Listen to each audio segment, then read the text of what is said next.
Okay so periodic properties का गेट इक्विप sorry windows to JEE advance वाला पार्ट डिस्कस करेंगे।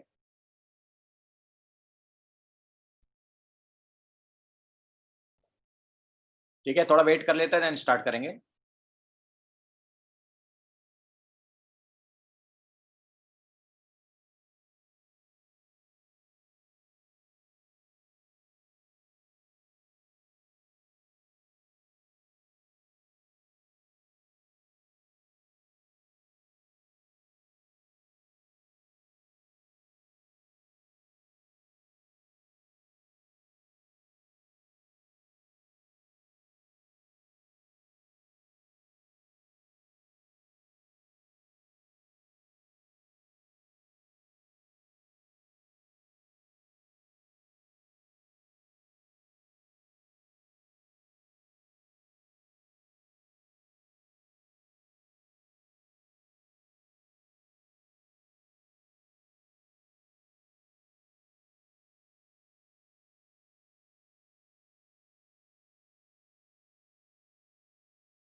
विंडोज टू जेई एडवांस,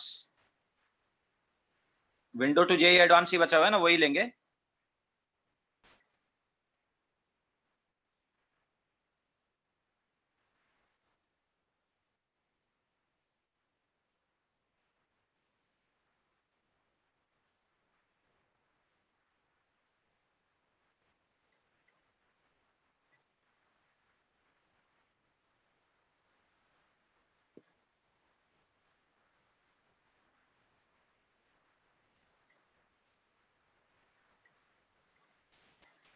तो कुछ लोग बोल रहे हैं सर नो, ठीक है, जिनको डाउट नहीं है वो जा सकते हैं, नो प्रॉब्लम। यस बोल रहा है कि सर पहले सब्जेक्टिव से स्टार्ट करो ना, देन ट्रू एंड फॉल्स। ध्रुव भी बोल रहा है ऐसा ही कुछ। ओके यस ठीक है, सो सब्जेक्टिव से स्टार्ट कर देंगे।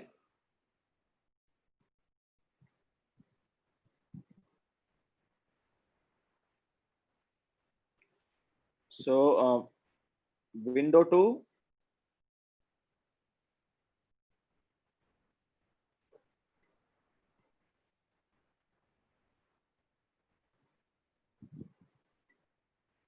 जे एडवांस एंड पहले सब्जेक्टिव वाला ले लेते चलो।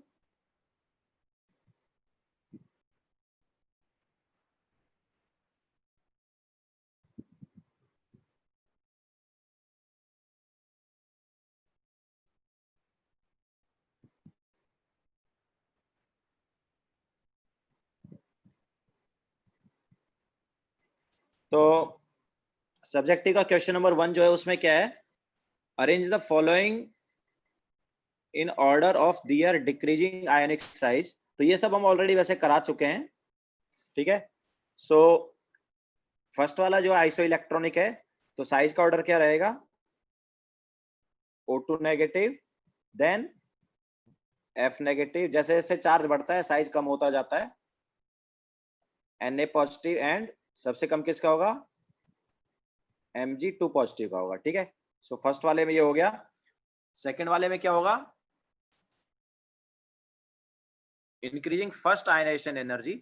सो लेफ्ट टू राइट जाते हैं तो आयनाइजेशन एनर्जी क्या होता है, बढ़ता है, लेकिन Mg का आयनाइजेशन एनर्जी Al से ज्यादा था, ठीक है। सो Al से ज्यादा होगा Mg का, फिर Mg से ज्यादा होगा, अच्छा सोडियम वगैरह भी दिया हुआ है, ठीक है। सो सोडियम का सबसे कम होगा, देन उससे ज्यादा Al का, देन उससे ज्यादा Mg का, एंड सिलिकॉन का सबसे ज्यादा, ठीक है। सो इसमें ये आ जाएगा increasing order of bond length. तो ये एक्चुअली थोड़ा सा केमिकल बॉन्डिंग पर बेस्ड है, वैसे जितना बड़ा साइज होगा उतना बॉन्ड लेंथ ज्यादा होगा, ठीक है। सो Cl2 इज ग्रेटर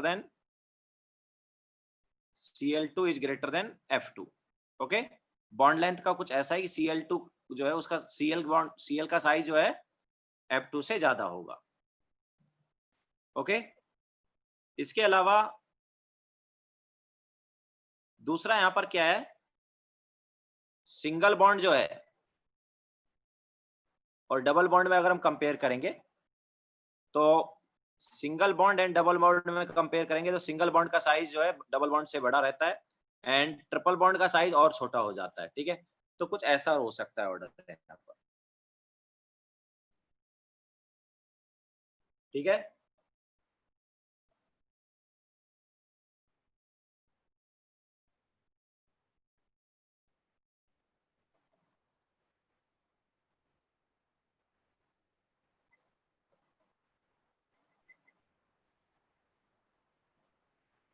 क्लियर है सभी को, आगे चलें।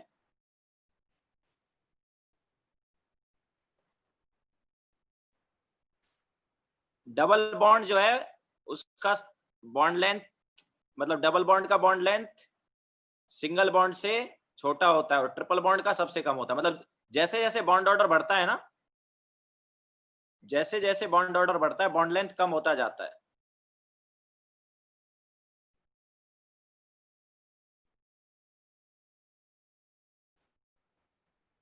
बॉन्ड लेंथ होता क्या है, जब कोई बॉन्ड बना रहा है तो उसमें न्यूक्लियस के बीच का डिस्टेंस, जैसे Cl2 का कोई बॉन्ड लेंथ की बात करेगा तो Cl और Cl न्यूक्लियस के बीच का जो डिस्टेंस है बॉन्ड लेंथ है, वो आगे तुम अभी इसको चाहे छोड़ भी सकते हो क्योंकि ये केमिकल बॉन्डिंग का क्वेश्चन हो गया है, ठीक है। ये केमिकल बॉन्डिंग का क्वेश्चन हो गया तो इसको छोड़ भी सकते हो,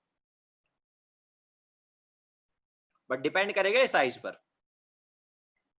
बॉन्ड लेंथ जो है वो दोनों के न्यूक्लियस के बीच का डिस्टेंस है, तो जितना बड़ा साइज होगा उनका उतना ज्यादा बॉन्ड लेंथ हो जाएगा, लेकिन ये नंबर ऑफ बॉन्ड्स कितने उस पर भी डिपेंड करता है।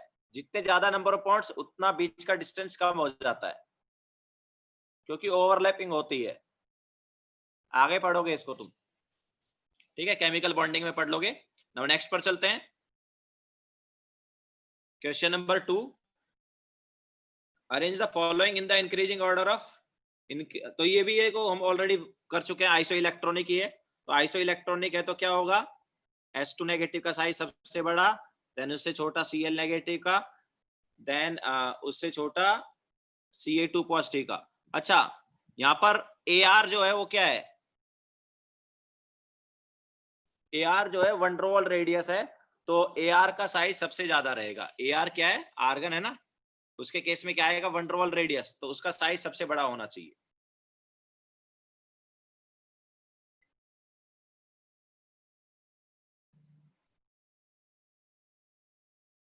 ओके, इसके बाद थर्ड वाला, explain the following, the first ionization energy of carbon is greater than that of boron where the reverse is true for the second, ठीक है। तो देखो क्या बोल रहा है, IE1 की अगर हम बात करेंगे, बोरोन एंड कार्बन की अगर हम बात करते हैं तो बोरोन का क्या है 2s2 2p1 एंड कार्बन का क्या है 2s2 2p2। तो ऑब्वियसली आयनेशन एनर्जी किसका ज्यादा, लेफ्ट टू राइट जाएंगे तो आयनेशन एनर्जी बढ़ेगा, तो बोरोन से ज्यादा कार्बन का है, ठीक है। लेकिन सेकंड आयनेशन एनर्जी की अगर हम बात करेंगे तो सेकंड आयनेशन एनर्जी में क्या होगा, मतलब B प्लस जो है उसका हो जाए, एक इलेक्ट्रॉन निकलने के बाद क्या हो गया 2s2, और कार्बन क्या हो गया 2s2 2p1। Okay, 2s2 2p1 हो गया है। तो अब यहां पर तुम्हें जैसे पहले ही पता है कि यार 2s2 मतलब यहां पर s से इलेक्ट्रॉन निकलेगा और यहां पर p से निकलेगा, जैसे Mg और Al के केस में या बेरिलियम और बोरॉन के केस में होता था, याद है। तो यहां पर आयनाइजेशन एनर्जी क्या आएगा, किसका ज्यादा होगा आयनाइजेशन एनर्जी, बी पॉजिटिव का। ये हम बोल सकते हैं कि बोरॉन का सेकंड आयनाइजेशन एनर्जी जो है वो कार्बन से ज्यादा होगा। हाँ, पेनिट्रेशन पावर, ठीक है, बेरिलियम एंड बोरॉन में था ना, वही वाला है, पेनिट्रेशन पावर भी से बोलते थे हम। ठीक है, एस से इलेक्ट्रॉन निकालना क्या रहता है, डिफिकल्ट होता है compare to P. Now next question number 4।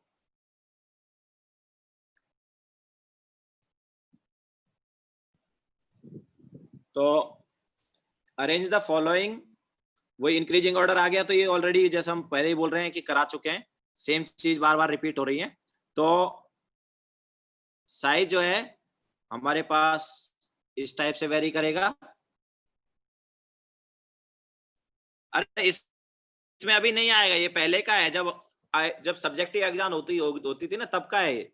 Okay, हमारे टाइम का है, हमारे टाइम पे क्या सब्जेक्टिव एग्जाम हुआ करती थी आईआईटी में। अब सब्जेक्टिव नहीं होती, अब तो ऑब्जेक्टिव होता है ना।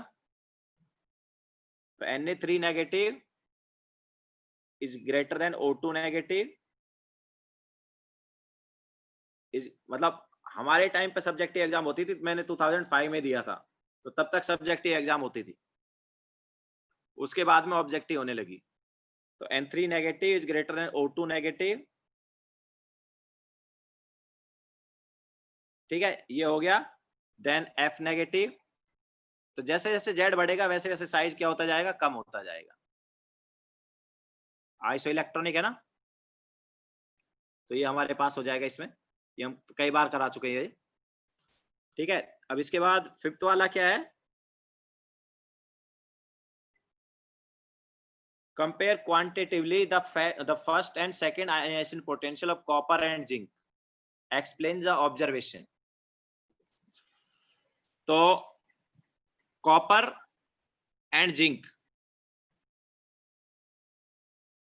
दोनों में अगर तुम कंपेयर करोगे,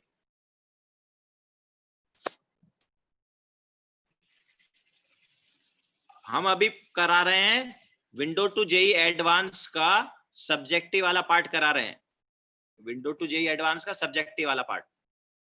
तो कॉपर एंड जिंक कॉन्फ़िगरेशन देखो, 3D10 एंड 4s1 है, एंड यहां पर क्या है 3D10 एंड 4s2। तो आयनाइजेशन एनर्जी 1 कंपेयर करोगे तो किसका ज्यादा होगा बताओ, आयनाइजेशन एनर्जी 1 किसका ज्यादा होगा,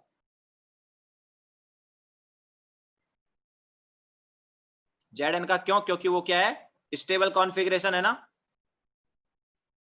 आयनाइजेशन एनर्जी 1 किसका ज्यादा होगा, Zn का, क्योंकि स्टेबल कॉन्फ़िगरेशन है। क्लियर है क्या सबको। ठीक है, यहां पर इलेक्ट्रॉन निकालेंगे 4s से, तो 4s से जब इलेक्ट्रॉन निकालेंगे तो इसमें 4s2 है। ओके, तो इलेक्ट्रॉन निकालने में क्या होगी, डिफिकल्टी होगी।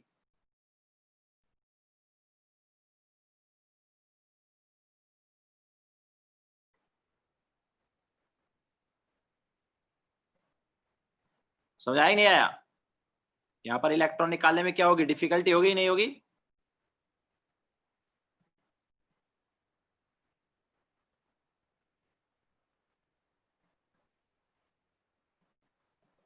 समझा रहा है, 4s2 से इलेक्ट्रॉन निकालना ऑब्वियसली डिफिकल्ट होगा कंपेयर टू 4s1। 4s1 में हाँ फुली फिल्ड रीजन है, 4s2 जो है वो क्या है फुली फिल्ड है, और 4s1 फुली फिल्ड नहीं है। ठीक है, अब देखो जब एक इलेक्ट्रॉन निकल गया तो क्या बना, Cu प्लस बना एंड Zn प्लस बना।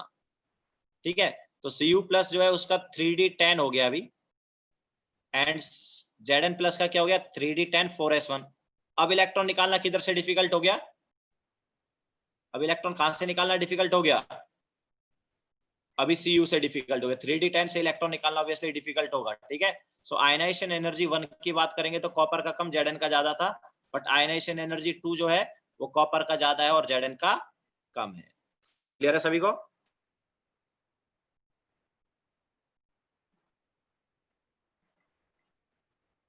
क्लियर है क्या?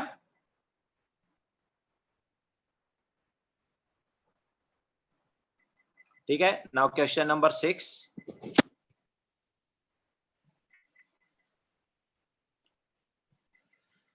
Arrange the following ions in order of increasing size. तो इंक्रीजिंग साइज की बात कर रहे हैं.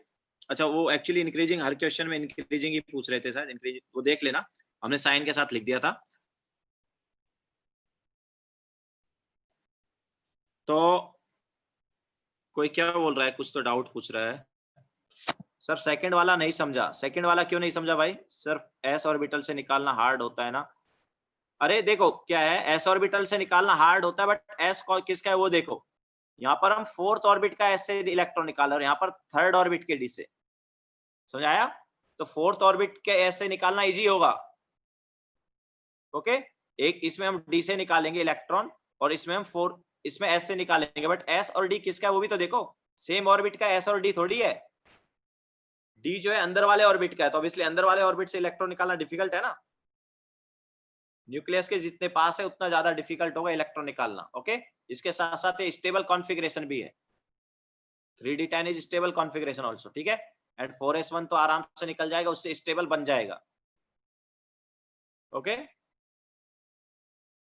नाउ सिक्स्थ वाला. अरेंज द, वही इंक्रीजिंग ऑर्डर ऑफ रेडियस की बात की है, तो वो क्या है देखो. याद रखना, के पॉजिटिव जो है और एल आई पॉजिटिव में अगर हम कंपेयर करेंगे तो के positive is greater then L I positive. ये तो होता ही है. लेकिन अब एक्चुअल में क्या है, वैसे तो तुम देखोगे तो एल आई पॉजिटिव में एक ही सेल है और Mg2 पॉजिटिव और Al3 पॉजिटिव में दो सेल है. Mg2 पॉजिटिव और Al3 पॉजिटिव में दो सेल हैं, लेकिन उनमें नंबर ऑफ प्रोटॉन्स जो है उनसे इलेक्ट्रॉन काफी ज्यादा, सॉरी, नंबर ऑफ इलेक्ट्रॉन्स जो है उनसे प्रोटॉन काफी ज्यादा है, एक्स्ट्रा है. Mg2 पॉजिटिव और Al3 पॉजिटिव में काफी ज्यादा चार्ज आ रहा है. ये हम बोल सकते हैं प्रोटॉन्स का नंबर इलेक्ट्रॉन से बहुत ज्यादा है, जिसकी वजह से अट्रैक्शन इतना ज्यादा हुआ है कि साइज कम हो गया है. तो Mg2 positive and Al3 positive जो है, Mg2 पॉजिटिव और Al3 पॉजिटिव का तो ठीक है, उन दोनों में समझ आया कि Al3 पॉजिटिव छोटा हो गया. लेकिन जब हम कंपेयर करेंगे Li पॉजिटिव से, Li पॉजिटिव में एक सेल ही है और इन दोनों में दो सेल हैं. ठीक है, बट स्टिल साइज जो है यहां पर छोटा हो गया. क्यों? क्योंकि प्रोटॉन्स का जो नंबर है वो इलेक्ट्रॉन से बहुत ज्यादा है. यहाँ पर प्रोटॉन जो है वो इलेक्ट्रॉन से इतने ज्यादा हो गए कि बहुत ज्यादा अट्रैक्शन हो गया, और उस अट्रैक्शन की वजह से साइज क्या हो जाएगा, डिक्रीज हो जाएगा. ओके, यहाँ पर प्रोटॉन्स जो हैं उनका नंबर इलेक्ट्रॉन से बहुत ज्यादा है, जिसकी वजह से अट्रैक्शन ज्यादा है. और अट्रैक्शन इतना ज्यादा है कि साइज क्या हो गया है, कम हो गया. क्लियर है? यहाँ पर भी के और Li में भी एक्चुअली प्रोटॉन का नंबर इलेक्ट्रॉन से ज्यादा, बट एक ही ज्यादा है ना. के में अगर तुम देखोगे तो एक इलेक्ट्रॉन कम है प्रोटॉन से. तो के पॉजिटिव और Li पॉजिटिव दोनों में नंबर ऑफ इलेक्ट्रॉन और प्रोटॉन के बीच में एक का ही डिफरेंस है. बट यहाँ पर देखो Mg2 पॉजिटिव में दो प्रोटॉन एक्स्ट्रा हैं और Al3 पॉजिटिव में तीन प्रोटॉन एक्स्ट्रा हैं. तो चार्ज, मतलब जो हमारे पास न्यूक्लियस का अट्रैक्शन है वो बहुत ज्यादा हो गया है टुवर्ड्स वैलेंस सेल. तो साइज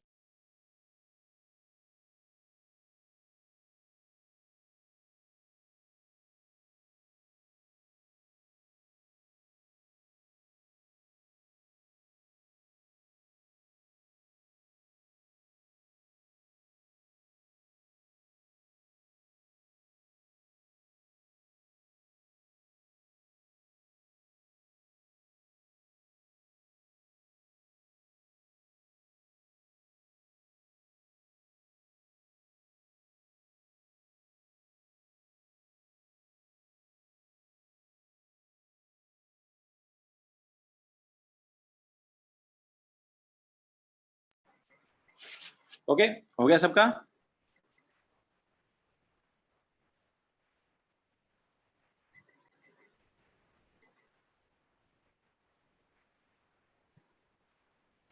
आगे चले.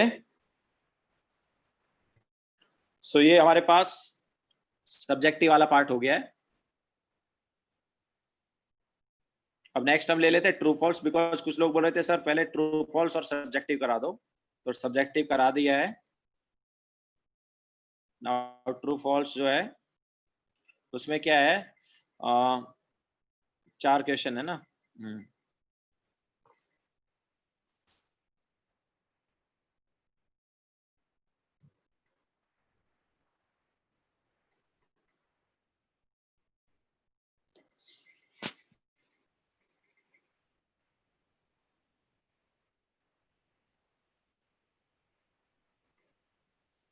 तो ट्रू फॉल्स वाला ले लेते हैं। क्वेश्चन नंबर 1 क्या है, the softness of group 1A की यहाँ पर जब बात हो रही है मतलब एल्किली मेटल की बात हो रही है, increases down the group with atomic number. तो एक्चुअली देखो क्या है, आगे तुम ये एस ब्लॉक एलिमेंट चैप्टर में पढ़ोगे इसके बारे में, ठीक है। तो down the group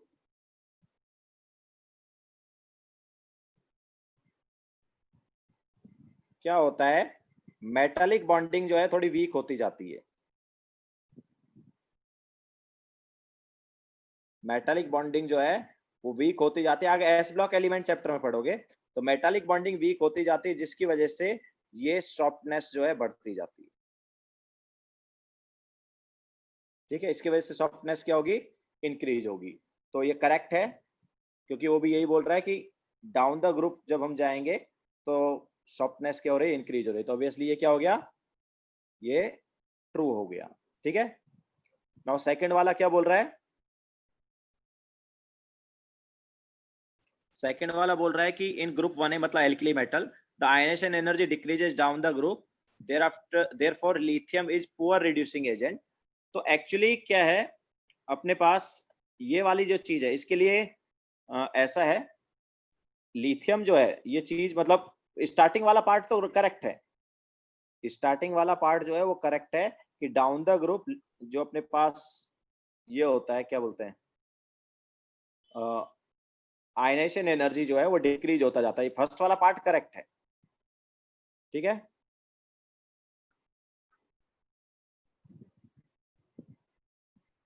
this part is correct, but lithium जो है आगे तुम पढ़ोगे, lithium is strongest reducing agent.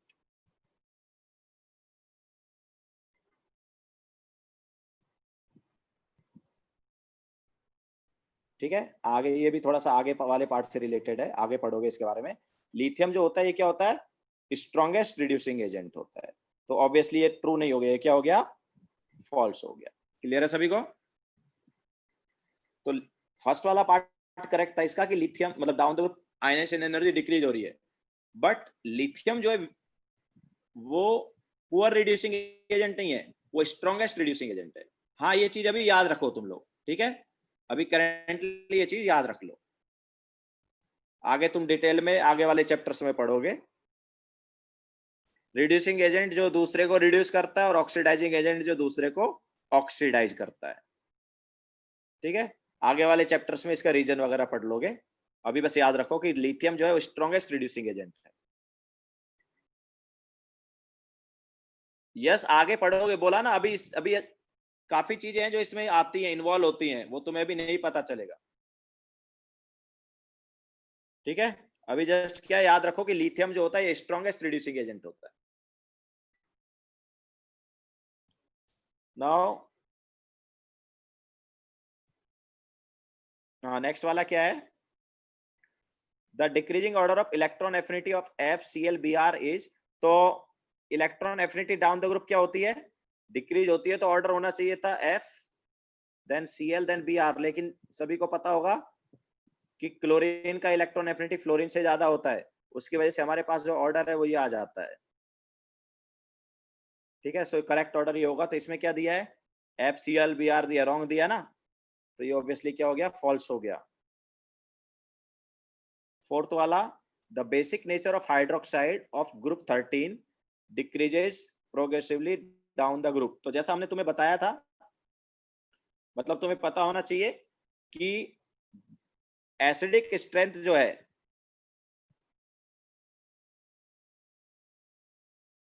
वो डाउन द ग्रुप डिक्रीज होता है एंड बेसिक स्ट्रेंथ जो है वो इंक्रीज होता है।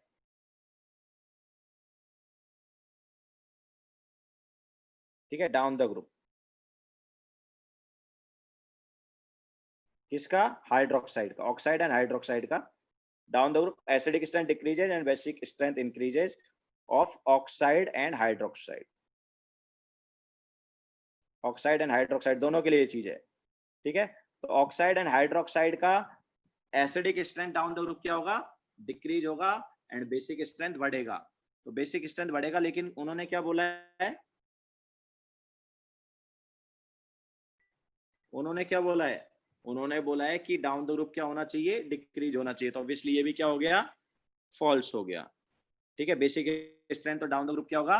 बढ़ेगा। क्लियर है सभी को?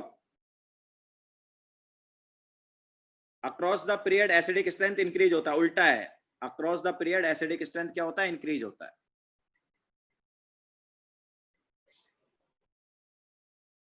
ओके, आगे चलते हैं।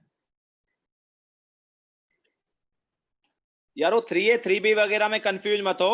वो क्या है कि कुछ बुक्स में ग्रुप 13 को 3A लिख दिया, कुछ बुक्स में ग्रुप 13 को 3B लिख दिया है। ठीक है, तो A और B में कंफ्यूज मत होना। रोमन नंबर वाला जो है ना, वो वाला जनरली फॉलो मत करो। वो अपने कन्वीनियंस के लिए A और B कर लेती हैं बुक्स। तो मेन ग्रुप याद रखो, ग्रुप 13 जो है उसको याद रखो। ओके,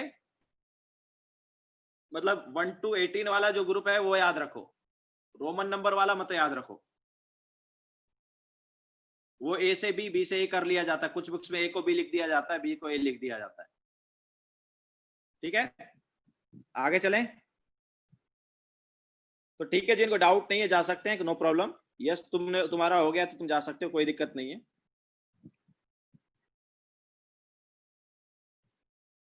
ओके, नाउ सो ये सब्जेक्टिव वाला पार्ट हो गया है, ट्रू फॉल्स वाला पार्ट हो गया।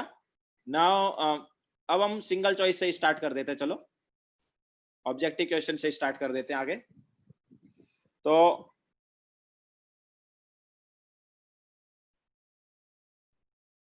सर रिवर्स में ही जाओ ना, रिवर्स में जाएं। चलो ठीक है भाई, रिवर्स में चल लेते हैं। तो रिवर्स में जाएंगे तो अभी रिवर्स में क्या आया? फिल इन द ब्लैंक आया ना।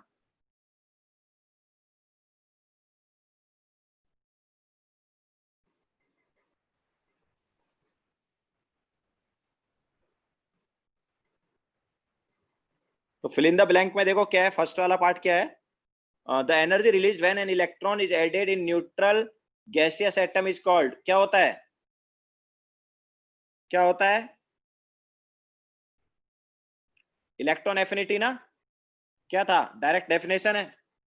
ठीक है, क्या होता है? इलेक्ट्रॉन एफिनिटी होता है। ओके, नाउ सेकंड में क्या है? In group 1A of alkali metal, sorry, on Mulliken scale the average of ionization energy and electron affinity is known as, क्या होता है Mulliken स्केल के हिसाब से? इलेक्ट्रो नेगेटिविटी होता है। Okay, average of ionisation energy electron affinity electronegativity होता था। नाउ थर्ड वाला क्या है? Ca2 positive has smaller ionic radius than K positive because it has, obviously Ca2 positive and K positive में जब हम देखते हैं तो हमें पता है ना कि K पॉजिटिव जो है और ये दोनों जो हैं ये आइसो इलेक्ट्रॉनिक है। ठीक है, ऐसे रहता है अपने पास साइज। तो K पॉजिटिव और Ca2 पॉजिटिव दोनों क्या है? आइसो इलेक्ट्रॉनिक है। ठीक है, आइसो इलेक्ट्रॉनिक है। और आइसो इलेक्ट्रॉनिक में जैसे जैसे जेड बढ़ता है साइज क्या होता है? कम हो जाता है। तो उसमें फिल इन द ब्लैंक किधर दिया है वैसे?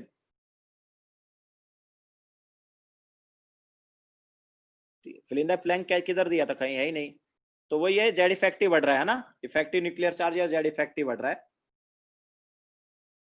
उसमें कहीं लाइन वगैरह नहीं थी। ठीक है, जो भी है। So Ca2 positive has smaller ionic radius than K positive because it has greater attraction या इफेक्टिव न्यूक्लियर चार्ज। ओके, ज्यादा चार्ज है, जेड बढ़ रहा है, तो साइज क्या हो रहा है? डिक्रीज होता जा रहा है, जेड इफेक्टिव बढ़ रहा है बेसिकली।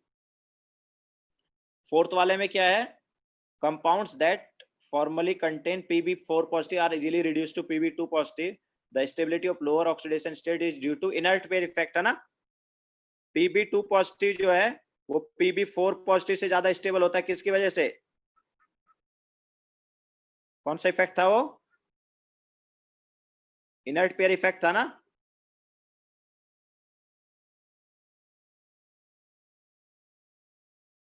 क्लियर है सबको।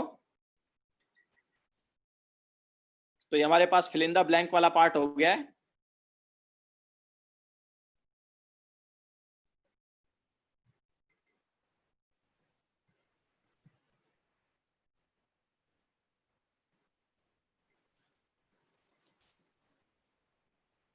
आगे चलते हैं।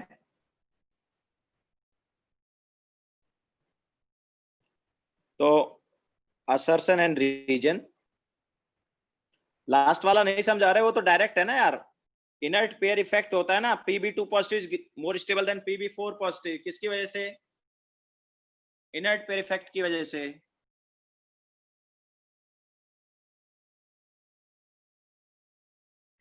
ग्रुप 13, 14, 15 का लोअर में अगर हम देखेंगे तो लास्ट एलिमेंट का लोअर ऑक्सीडेशन स्टेट जो है ज्यादा स्टेबल होता है हायर से। रीजन क्या था, इनर्ट पेयर इफेक्ट था। ठीक है, नाउ नेक्स्ट है असर्शन एंड रीजन वाला लेते हैं।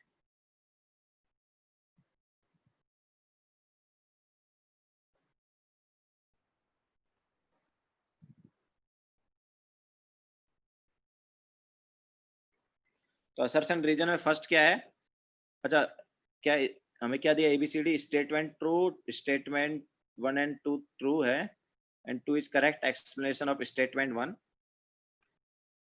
इसके अलावा सेकंड है अपने पास, स्टेटमेंट 1 इज ट्रू, स्टेटमेंट 2 भी ट्रू है, but second statement is not correct explanation of statement 1। ठीक है, स्टेटमेंट 1 ट्रू है, स्टेटमेंट 2 फॉल्स है। ओके, स्टेटमेंट 1 फॉल्स है, स्टेटमेंट 2 ट्रू है। ओके, सो फर्स्ट में क्या है, F atom has less negative electron affinity than Cl atom, बराबर है कि नहीं, Cl का इलेक्ट्रॉन एफिनिटी F से ज्यादा होता है, बराबर है। तो सेकंड में क्या, additional electrons are repelled more effectively by 3p electrons in Cl atom than by 2p electrons in F atom. उल्टा होता है, जो स्टेटमेंट 2 जो दिया है उसका उल्टा होता है, 2p वाले 2p में ज्यादा रिपेल होते हैं कंपेयर टू 3p वाले इलेक्ट्रॉन। ओके, जो इनकमिंग इलेक्ट्रॉन है या जो इलेक्ट्रॉन ऐड किए जा रहे हैं वो इलेक्ट्रॉन को 2p जो है 2p वाले इलेक्ट्रॉन ज्यादा रिपेल करेंगे एंड 3p वाले इलेक्ट्रॉन्स कम रिपेल करेंगे। तो 1 जो है मतलब स्टेटमेंट 1 जो है वो ट्रू हो गया, बट सेकंड स्टेटमेंट जो है वो फॉल्स हो गया। तो कौन सा ऑप्शन आना चाहिए भाई, सी होना चाहिए ना, सी होना चाहिए। Statement 1 is true, statement 2 is false, yes it should be C. ठीक है, नाउ सेकंड ऑप्शन में क्या है, मतलब सेकंड क्वेश्चन क्या है, स्टेटमेंट 2 नहीं समझा, अरे वो इलेक्ट्रॉन एफिनिटी जो है क्लोरीन का फ्लोरीन से ज्यादा क्यों होता है, इलेक्ट्रॉन एफिनिटी ऑफ फ्लोरीन कम होता है, क्लोरीन ज्यादा होता है, क्यों, क्योंकि फ्लोरीन में जो इनकमिंग इलेक्ट्रॉन है वो छोटे साइज की वजह से ज्यादा रिपेल होता है ना। तो छोटे साइज की वजह से इनकमिंग इलेक्ट्रॉन ज्यादा रिपेल क्यों हो रहा होता है, वो 2p के इलेक्ट्रॉन्स जो है उनकी वजह से हो रहा होता है। ओके, अच्छा बुकलेट में क्वेश्चन 2 एक्चुअली है ही नहीं, वो क्वेश्चन 3 जो है वही क्वेश्चन 2 होगा, है ना। 2 है ही नहीं कहीं पे, वो 2 नहीं है, वो 2 के बाद डायरेक्ट 3 लिखा हुआ है, 2 पॉइंट लिख के डायरेक्ट 3 लिखा हुआ है, तो वो जो 3 है वो एक्चुअली क्वेश्चन नंबर 2 है बुकलेट में। तो स्टेटमेंट 1 क्या है, थर्ड क्वेश्चन का, या मैं बोलूंगा सेकंड क्वेश्चन का, the first ionization energy of B is greater than that of boron. तो यार ये तो करेक्ट है कि नहीं, बी का आयनाइजेशन एनर्जी बोरोन से ज्यादा होता है, करेक्ट है ये चीज। Now 2p orbital is lower in energy than 2s, क्या ये करेक्ट है क्या, 2p का तो एनर्जी यार 2s से ज्यादा ही होता है ना भाई, n+l रूल से देख लो, किसका एनर्जी ज्यादा है, 2p का या 2s का? n+l रूल से देखेंगे तो किसका एनर्जी ज्यादा है, 2p का ज्यादा है ना 2s से, तो सेकंड स्टेटमेंट रॉन्ग है। ठीक है, 2p का एनर्जी ज्यादा है तो सेकंड स्टेटमेंट रॉन्ग हो गया। तो यहां पर भी कौन सा आएगा, सी आ जाएगा। ओके, स्टेटमेंट 1 करेक्ट है बट स्टेटमेंट 2 जो है वो क्या है, रॉन्ग है।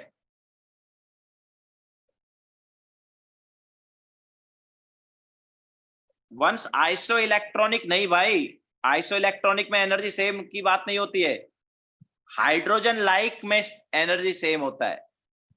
हाइड्रोजन लाइक स्पीसीज जो होती हैं, मतलब यूनि इलेक्ट्रॉनिक, आइसो इलेक्ट्रॉनिक नहीं, यूनि इलेक्ट्रॉनिक, यूनि इलेक्ट्रॉनिक के लिए 2p एंड 2s का सेम एनर्जी होगा।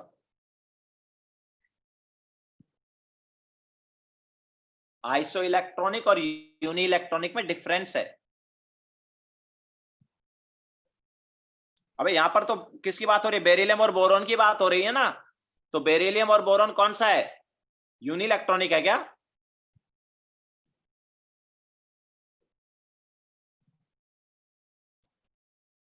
ठीक है, now next question. Pb4 positive compounds are stronger oxidizing agent than SN4 positive। ये करेक्ट है क्योंकि स्ट्रॉन्गर ऑक्सीडाइजिंग एजेंट जो होता है वो कौन होता है, जो आराम से अपने लोअर ऑक्सीडेशन स्टेट में चला जाए। तो Pb+4 जो है वो आराम से Pb+2 में चला जाता है because of inert pair effect. Okay, कौन ज्यादा स्टेबल होता है, Pb+4 या Pb+2? ऑब्वियसली Pb+2 ज्यादा स्टेबल होता है।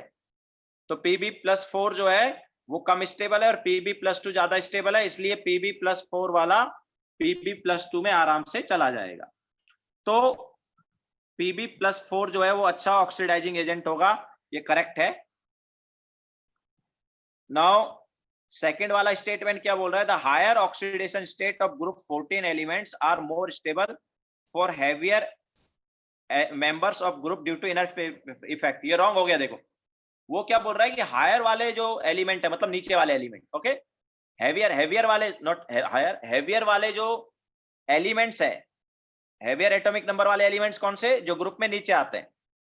तो वो क्या बोलता है कि जो ग्रुप में नीचे आ रहे हैं उनके केस में हायर ऑक्सीडेशन स्टेट ज्यादा स्टेबल है। ऐसा थोड़ी है, जो ग्रुप पे सबसे नीचे आ रहा है उसके केस में कौन ज्यादा स्टेबल है, उसके केस में लोअर ऑक्सीडेशन स्टेट ज्यादा स्टेबल है। ओके, तो यहां पर भी देखा जाए तो स्टेटमेंट 1 तो करेक्ट है बट स्टेटमेंट 2 जो है वो फॉल्स है। तो ऑप्शन कौन सा हो गया, इधर भी सी हो गया। तो तीनों में first option, sorry first statement correct है बट सेकंड स्टेटमेंट फॉल्स है। ठीक है,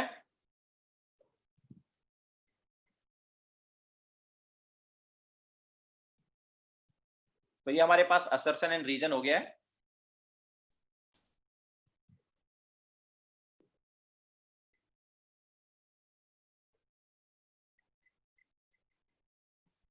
स्टेटमेंट 1 क्या बोल रहा है, स्टेटमेंट 1 ये बोल रहा है कि Pb+4 वाला जो है वो अच्छा ऑक्सीडाइजिंग एजेंट है, ऐसे बोल रहा है।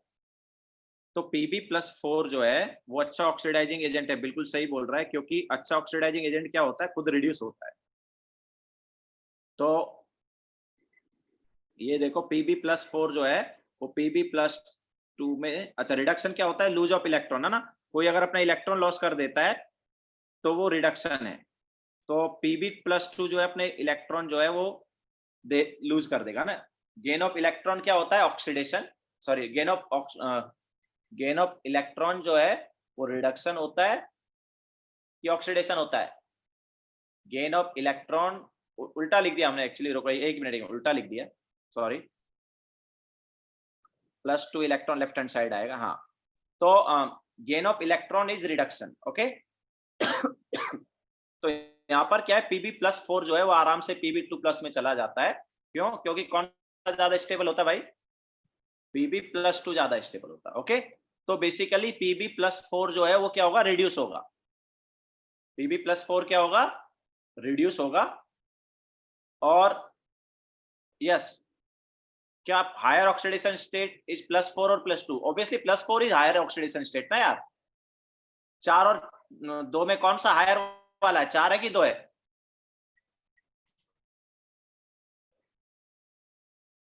अरे एसएन के केस में क्या है, एसएन में ये चीज नहीं होती है, एसएन में दोनों ऑलमोस्ट सेम होते हैं, एसएन में दोनों की स्टेबिलिटी ऑलमोस्ट सेम होती है, SN+4 और SN2+।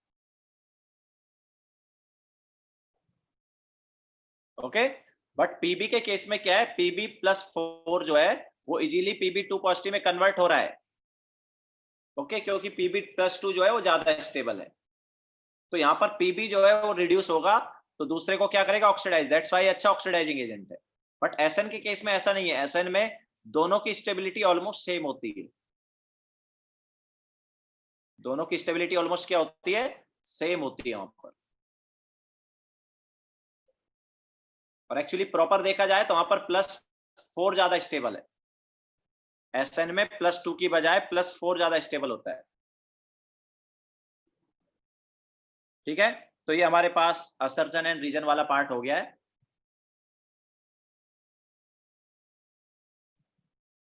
Is there any trend for oxidizing agent? है नहीं नहीं रीति, ऐसा कोई ट्रेंड नहीं है, और तुम मतलब इसको बाद में पढ़ लोगे। जनरली ऑक्सीडाइजिंग एजेंट कौन होते हैं, जिनमें एलिमेंट अपने हायर ऑक्सीडेशन स्टेट में हो ना, एलिमेंट अगर अपने हायर ऑक्सीडेशन स्टेट में है तो वो ऑक्सीडाइजिंग एजेंट होते हैं, और अगर एलिमेंट अपने लोअर ऑक्सीडेशन स्टेट में है तो वो रिड्यूसिंग एजेंट होते हैं।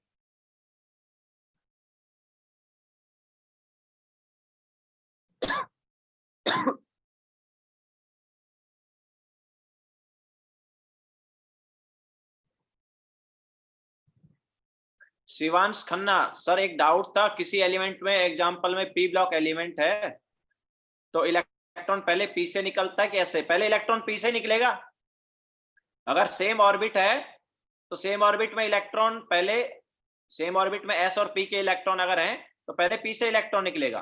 अगर सेम ऑर्बिट में पहले मतलब हमारे पास एस पी डी तीनों में इलेक्ट्रॉन है तो पहले इलेक्ट्रॉन डी से निकलेगा। ओके, सबसे लूजली बाउंड इलेक्ट्रॉन पहले निकलता है, तो एस का इलेक्ट्रॉन सबसे लूजली बाउंड थोड़ी होता है, उससे लूजली बाउंड तो पी और डी रहेंगे।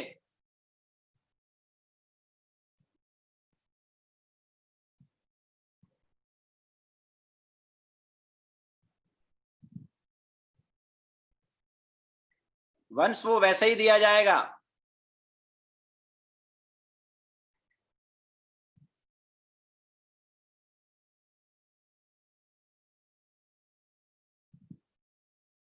ठीक है, आगे चलते हैं। जनरली आयंस में आइसो इलेक्ट्रॉनिक ही दिया जाएगा। असर्शन रीजन हो गया है, तो जो नहीं है वो डाउट में पूछ लेना, बता दूंगा, नहीं है तो ग्रुप पे पूछ लेना, बता देंगे।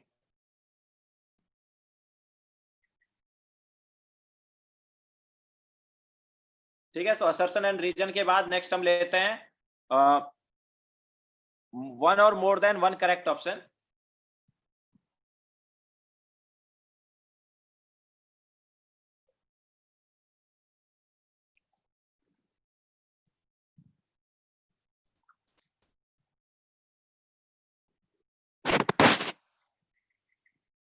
या जिसको डाउट नहीं है नो प्रॉब्लम जा सकता है।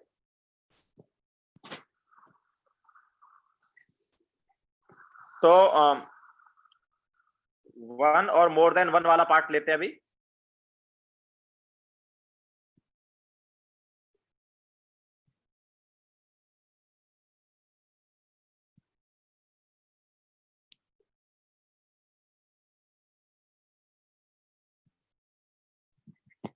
तो वन और मोर देन वन में फर्स्ट क्वेश्चन क्या है, the statements that is are true for long form of periodic table, it reflects the sequence of filling the electrons in order of sub energy level SPDF। ये correct है क्या? मुझे तो कहीं से करेक्ट लग नहीं रहा है, SPDF ऑर्डर में थोड़ी इलेक्ट्रॉन फिल किए जाते हैं, SPDF ऑर्डर में इलेक्ट्रॉन फिल होते हैं क्या? नहीं ना, तो ए ऑप्शन क्या हो गया है, रॉन्ग हो गया। ओके, ये ऑप्शन रॉन्ग हो गया। Second, it helps to predict the stable valency states of element, बराबर है, क्योंकि हमें पता चल जाएगा कौन से ग्रुप में है या वैलेंस इलेक्ट्रॉन कितने हैं, तो हम प्रेडिक्ट कर सकते हैं वैलेंसी क्या है, तो बराबर है। It reflects trend in physical and chemical properties, ये भी बराबर है, इसलिए तो आता ही है, सेम ग्रुप में almost same physical and chemical property होती हैं।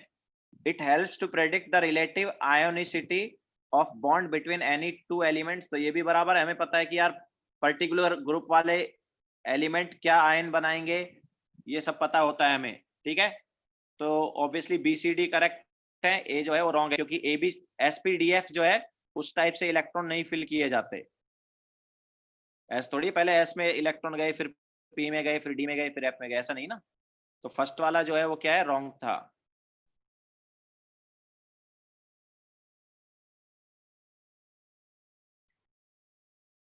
बी क्या, बी तो बराबर है ना, वैलेंसी तो बता ही सकते हो ना, वैलेंसी में क्या डाउट है, वैलेंसी जो है वो तो बता ही सकते हो ना, इसमें क्या है प्रॉब्लम। तुम्हें कौन से ग्रुप की क्या वैलेंसी है वो नहीं पता है,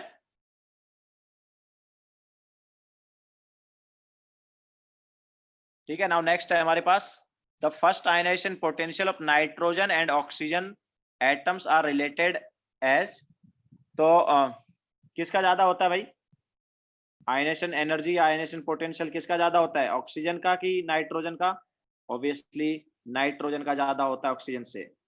वंस हमेशा रॉन्ग ही क्यों बोलते हो भाई तुम, यार ये तो मेन एक्सेप्शन है ना भाई, left to right ionization energy बढ़ता है, लेकिन नाइट्रोजन और ऑक्सीजन में नाइट्रोजन का ज्यादा है, क्यों, क्योंकि किसका इलेक्ट्रॉनिक कॉन्फ़िगरेशन ज्यादा है,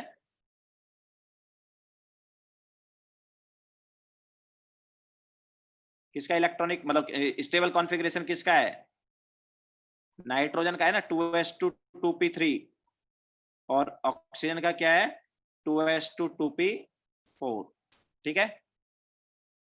तो फर्स्ट आयनेशन एनर्जी या first ionization potential of nitrogen and oxygen are related as, तो the oxygen sorry the ionization potential of oxygen is less than nitrogen, correct है, the ionization potential of nitrogen is greater than ionization potential of oxygen, same ही चीज उसने उल्टी करके पूछ ली है, B भी करेक्ट है।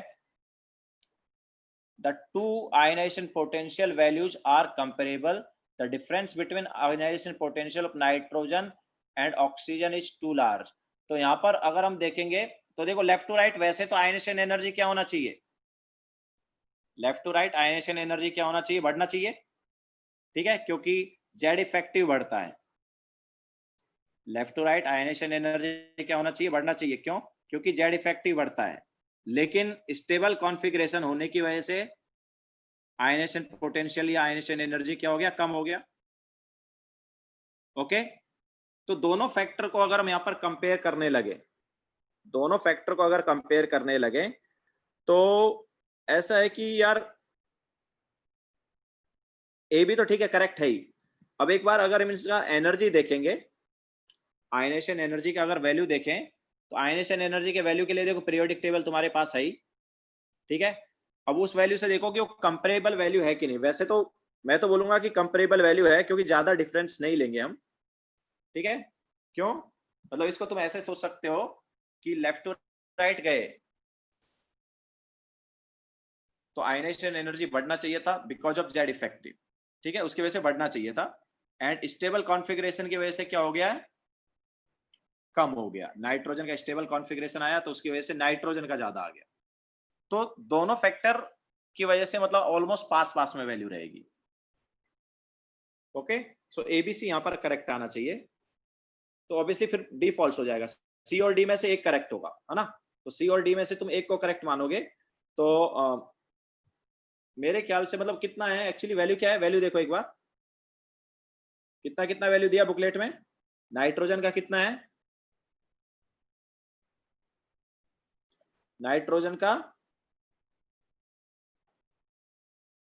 आयनेशन एनर्जी कितना है, नाइट्रोजन का 1400 है,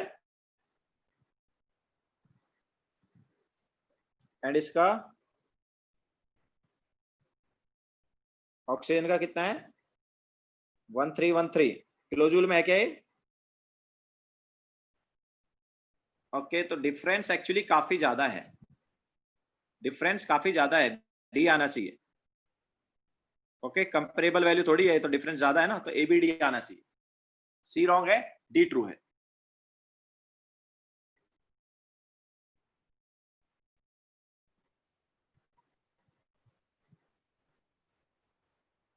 ठीक है, स्टेबल कॉन्फ़िगरेशन होने की वजह से वैल्यू काफी ज्यादा है नाइट्रोजन की ऑक्सीजन से। तो कंपेरेबल वैल्यू नहीं है, डिफरेंस ज्यादा है, तो ऑब्वियसली क्या आएगा, डी आएगा। कंपेरेबल का मीनिंग है कि पास पास में वैल्यू होता तो कंपेरेबल होता। जैसे मान लो इसका 13.3 है, तो मैं बोल रहा हूँ यार इसका मान लो 1300, अगर 1350 होता तो भी मैं बोल देता है कि यार पास पास में कंपेरेबल वैल्यू है।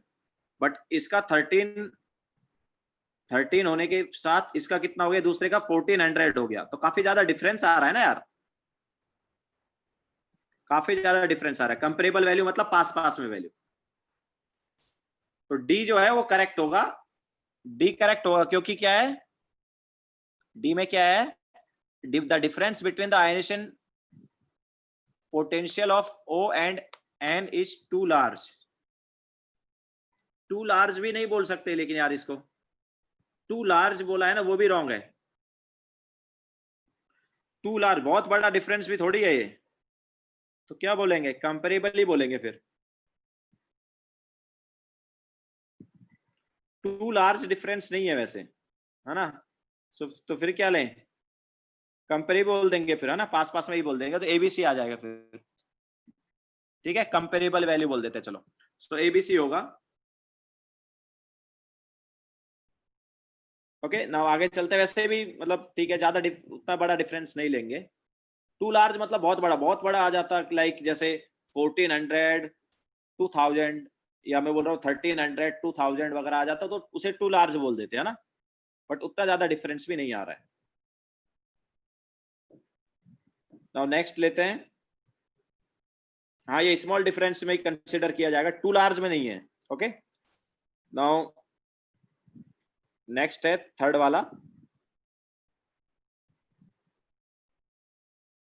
थर्ड में क्या है, आयनिक रेडियस पूछा है हमें, किस किस का करेक्ट है। तो Tl 4 पॉजिटिव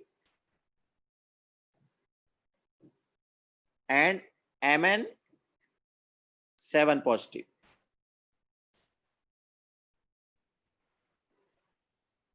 अब यहां पर अगर तुम देखोगे तो दोनों जो हैं वो आइसो इलेक्ट्रॉनिक है, दोनों जो है वो क्या है, आइसो इलेक्ट्रॉनिक है। तो आइसो इलेक्ट्रॉनिक में जैसे जैसे जेड बढ़ता है तो साइज क्या होता है, कम होता है ना। आइसो इलेक्ट्रॉनिक में अगर जेड बढ़ता है तो साइज क्या हो जाता है, कम हो जाता है, तो ऑर्डर ये रहेगा। ठीक है, अच्छा नेक्स्ट वाले में क्या है, Cl, अच्छा दोनों का साइज सेम रहेगा, आइसोटोप ही तो है वो, सॉरी Ti है वो, मैंने Tl लिख दिया गलती से, वो Ti है। हाँ, तो नेक्स्ट नेक्स्ट वाले में क्या है, आइसोटोप है, तो आइसोटोप है तो साइज सेम रहेगा, साइज में थोड़ी कुछ फर्क पड़ेगा। इसके अलावा के पॉजिटिव और Cl नेगेटिव में अगर तुम देखोगे तो के पॉजिटिव और Cl नेगेटिव में ये हमारे पास साइज रहेगा ना, आइसो इलेक्ट्रॉनिक है दोनों, तो के पॉजिटिव का साइज जो है क्या हो जाएगा, छोटा हो जाएगा। एंड P3 पॉजिटिव और P5 पॉजिटिव में अगर हम देखेंगे तो P3 पॉजिटिव और P5 पॉजिटिव में दोनों में नंबर ऑफ प्रोटॉन सेम है, लेकिन P5 पॉजिटिव में इलेक्ट्रॉन्स कम हो गए। ओके, सेम प्रोटॉन, प्रोटॉन क्या है, दोनों में सेम है, लेकिन यहां पर लेस इलेक्ट्रॉन है। सो लेस इलेक्ट्रॉन होने की वजह से अट्रैक्शन ज्यादा हो गया, एंड अट्रैक्शन ज्यादा हो गया तो साइज क्या हो गया, डिक्रीज हो गया। तो कौन सा करेक्ट हुआ, करेक्ट पूछ रहा है ना, आयनिक रेडियस करेक्ट कौन सा दिया है, तो फर्स्ट वाला रॉन्ग है, सेकंड वाला रॉन्ग है, थर्ड वाला भी रॉन्ग है, तो करेक्ट हमारे पास डी हो गया। क्लियर है,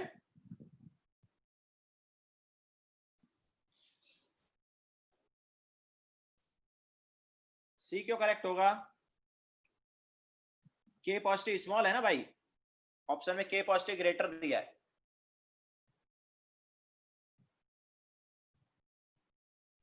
के positive is smaller than Cl negative, iso electronic है। ठीक है, अब चलते हैं ऑब्जेक्टिव पार्ट पर, मतलब सिंगल चॉइस पर।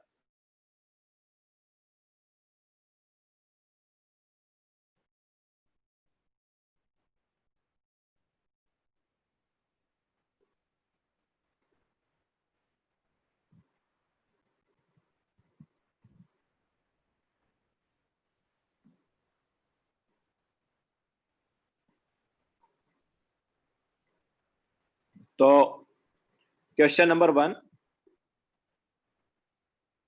अब यहाँ पर रिवर्स में नहीं जाएंगे यार। तो question number 1, the correct order of second ionization energy of carbon, nitrogen, oxygen, fluorine.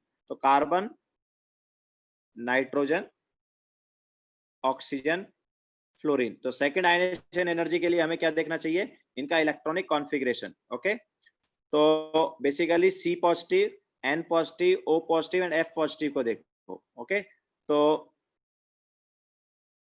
Carbon का था 2s2 2p2, तो अभी क्या हो जाएगा 2s2 2p1। ओके, नाइट्रोजन का क्या हो जाएगा 2s2 2p3 था, तो ये 2s2 2p2 हो जाएगा। ऑक्सीजन का 2s2 2p4 था, एक इलेक्ट्रॉन निकलने के बाद 2p3 हो जाएगा। एंड एफ पॉजिटिव का 2s2 2p5 था, एक इलेक्ट्रॉन निकलने के बाद 2p4 हो जाएगा। तो अब देखो, सी पॉजिटिव से बड़ा होगा एन पॉजिटिव का, एंड एन पॉजिटिव से बड़ा होगा ओ पॉजिटिव का। लेकिन अब यहाँ पर अगर हम देखेंगे तो वो जैसे एक्सेप्शन नाइट्रोजन और ऑक्सीजन में आता था आयनाइजेशन एनर्जी में, वैसा ही O positive and F positive में आ जाएगा। ओके, क्योंकि ये क्या है, स्टेबल कॉन्फ़िगरेशन है, तो इसका आयनाइजेशन एनर्जी एफ पॉजिटिव वाले से क्या होगा, ज्यादा होगा। ठीक है, मतलब अपने पास ऐसे आएगा।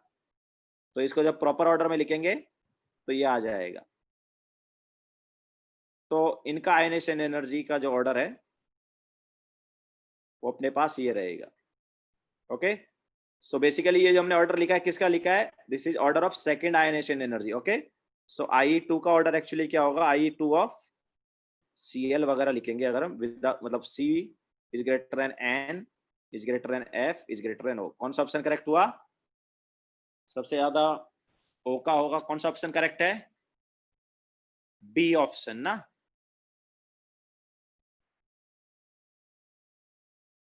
ओ, कौन सा, सी ऑप्शन ना, हाँ C. Okay, so C option correct है। नाउ क्वेश्चन नंबर 2,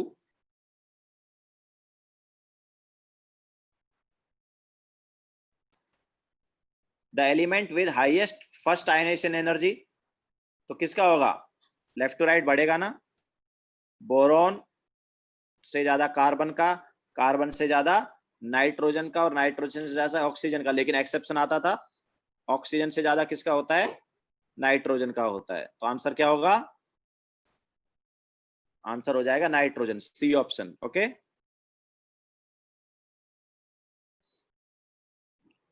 इसके बाद हाइड्रेशन एनर्जी की बात की गई है। तो hydration energy of Mg2 positive is larger than. तो देखो, हाइड्रेशन एनर्जी किस पे डिपेंड करेगा, हाइड्रेशन एनर्जी डिपेंड करेगा साइज पर, is larger than. And option में भी Mg2 पॉजिटिव दिया है, कुछ तो गड़बड़ है क्वेश्चन के साथ। ऑप्शन में भी Mg2 पॉजिटिव दिया है, तो hydration energy of Mg2 positive is larger than. तो हमारे पास Na पॉजिटिव है, 4 ऑप्शन ले लेते हैं। चलो, हमारे पास क्या है, जैसे जैसे साइज जो है कम होता जाता है, हाइड्रेशन एनर्जी बढ़ता जाता है। तो Be2 पॉजिटिव जो है उसका हाइड्रेशन एनर्जी Mg2 पॉजिटिव से ज्यादा होगा। एंड Na पॉजिटिव और Mg2 पॉजिटिव और Al3 पॉजिटिव में कंपेयर करेंगे तो साइज जो है, Mg का साइज जो है वो कम है Mg2 पॉजिटिव का। इसके अलावा चार्ज भी ज्यादा है, तो उसकी वजह से हाइड्रेशन एनर्जी का ऑर्डर ये रहेगा। ठीक है, सो जो हाइड्रेशन एनर्जी है उसका ऑर्डर ये है। तो जस्ट इस वाले पार्ट को हम फॉलो करेंगे। तो वो क्या बोल रहा है कि Mg2 पॉजिटिव का hydration energy is larger than, क्या आ गया, Na पॉजिटिव आ गया। ओके, लार्जर देन क्या आ गया, Na पॉजिटिव। मतलब कौन सा ऑप्शन करेक्ट है, बी। ओके, ऑब्वियसली यहाँ पर Mg2 पॉजिटिव डी ऑप्शन नहीं होना चाहिए, कुछ और होना चाहिए, बट हमें एक ऑप्शन फिर भी करेक्ट मिल गया है, Na पॉजिटिव। और hydration energy of Mg2 positive किससे ज्यादा है ये पूछ रहा है। तो हाइड्रेशन एनर्जी किस पे डिपेंड करता है? हाइड्रेशन एनर्जी डिपेंड करता है चार्ज और साइज पर।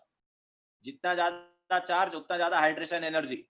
तो देखो ये देखो, ठीक है, ज्यादा चार्ज तो हाइड्रेशन एनर्जी ज्यादा होता है। तो ये देखो, इसके अलावा छोटा साइज तो भी हाइड्रेशन एनर्जी ज्यादा होता है। तो ये देखो, ठीक है, तो दोनों को फॉलो किया हमने।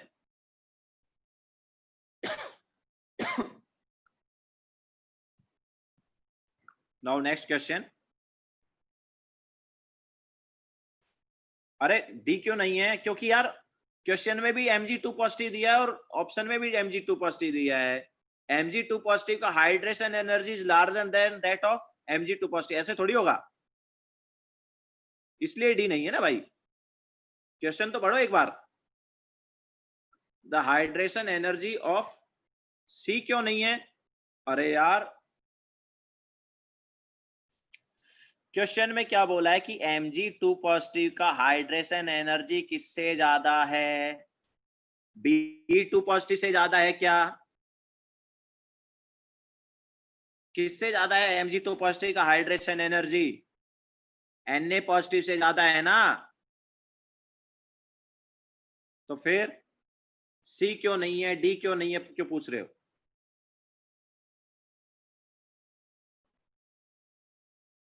वंश समझ में आया C क्यों नहीं है?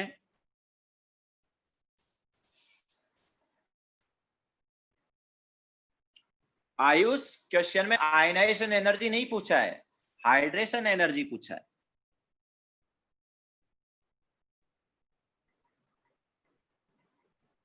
क्वेश्चन में आयनाइजेशन एनर्जी की बात नहीं की थी आयुष, हाइड्रेशन एनर्जी की बात की थी।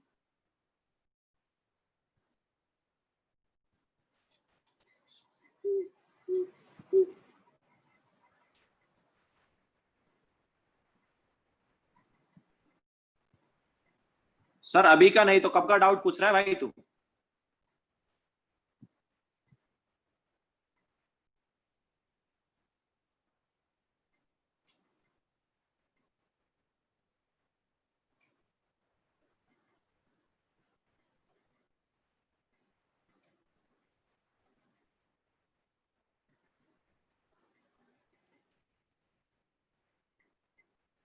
ठीक है, नाउ थर्ड के बाद नेक्स्ट है, कोई कॉन्सेप्ट वाले डाउट नहीं चल रहे, हम बस बुकलेट डिस्कस कर रहे हैं।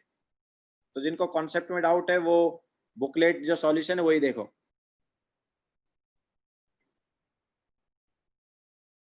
The first ionization potential in electron volt of nitrogen and oxygen atoms are. तो जैसा पहले ही हम देख चुके हैं, है ना, किसका आयनेशन एनर्जी ज्यादा होता है? पीरियोडिक का हम ऑलरेडी रिवीजन लेक्चर ले चुके हैं एक, जिनको देखना है देख सकते हो। हाँ वंश, तो आयनेशन एनर्जी किसका ज्यादा होता है नाइट्रोजन और ऑक्सीजन में? नाइट्रोजन का आयनेशन एनर्जी ऑक्सीजन से ज्यादा होता है। तो कौन सी वैल्यू भाई करेक्ट होगी उसके हिसाब से? कौन सी वैल्यू करेक्ट होनी चाहिए? नाइट्रोजन का ज्यादा होना चाहिए ऑक्सीजन से, मतलब ए ऑप्शन करेक्ट होना चाहिए ना। 14.6 एंड 13.6, ठीक है, तो करेक्ट ऑप्शन क्या होना चाहिए? ए होना चाहिए फोर्थ में। क्लियर है सबको?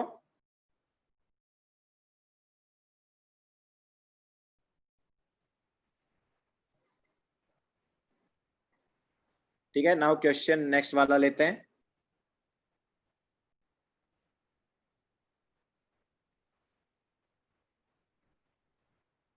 Question number 5।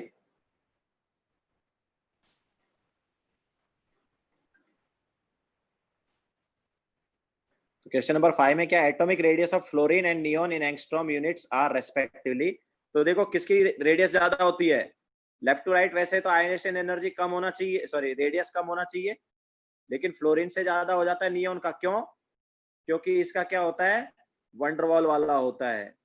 ओके, तो वंडरवॉल रेडियस होने की वजह से नियोन का ज्यादा है। तो कौन सा आंसर होना चाहिए?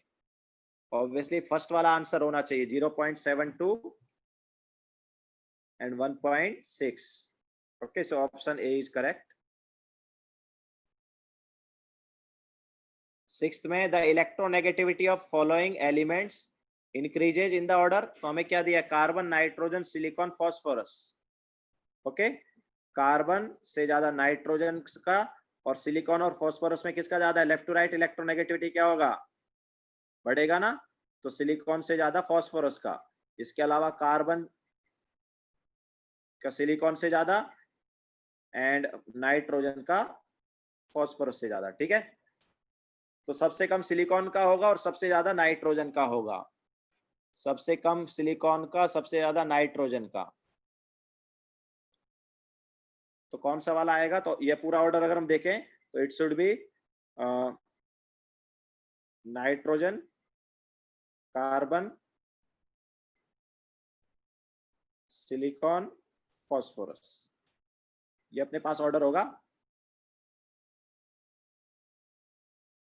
ठीक है, सो कौन सा ऑप्शन हो गया? C option.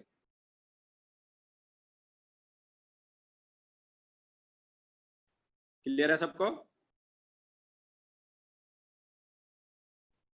नाउ सेवंथ वाला,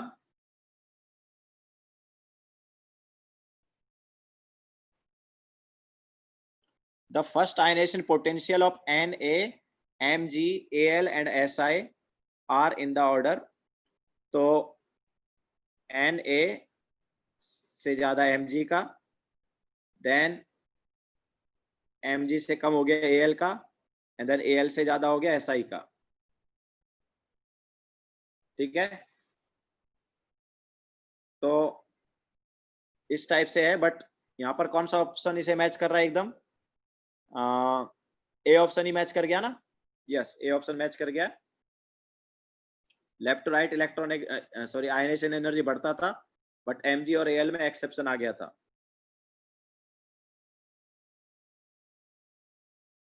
नाउ एट वाला, which one of the following is the smallest in size. तो ये देखो क्या आ गया है, ये हमारे पास आइसो इलेक्ट्रॉनिक आ गया है।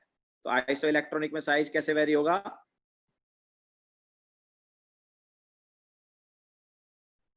इस टाइप से वेरी हो जाएगा। ठीक है, तो स्मॉलेस्ट कौन होगा? Na positive.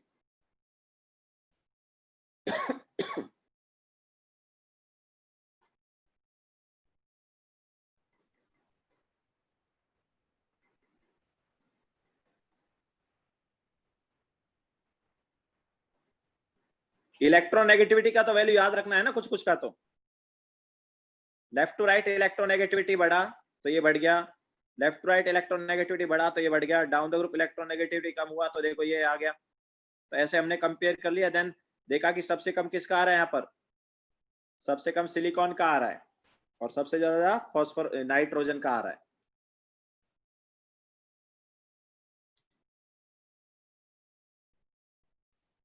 Now question number 9,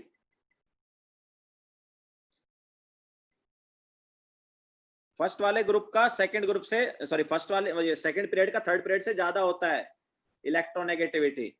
value भी याद रखने को बोला गया होगा सर ने। फर्स्ट, सेकंड और थर्ड पीरियड का इलेक्ट्रोनेगेटिविटी याद रखना है, बोला होगा ना ऐसे।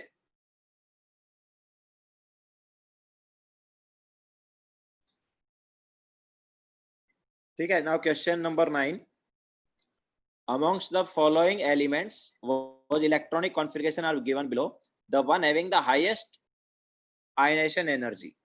तो कौन कौन से एलिमेंट है, पहले एलिमेंट देख लेते हैं। तो देखो क्या है, ए ऑप्शन में कौन सा एलिमेंट है? ए ऑप्शन में कौन सा एलिमेंट है? 3s2 3p1 है ना। 3s2 3p1 किसका है?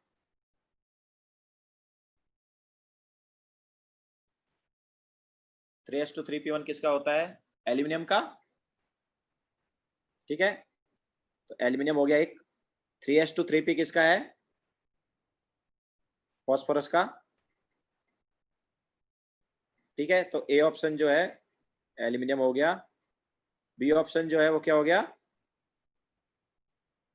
चलो एबीसीडी लिख देते हैं। बी ऑप्शन जो है वो क्या हो गया?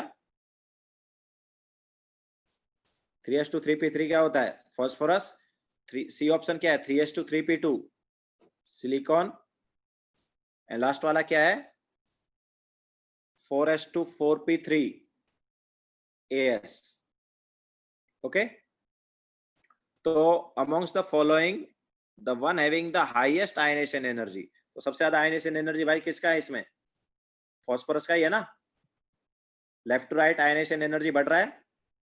ठीक है, सो Al से ज्यादा सिलिकॉन का, सिलिकॉन से ज्यादा फास्फोरस का. इसके अलावा AS एंड फास्फोरस में भी देखेंगे तो फास्फोरस का ही सबसे ज्यादा है.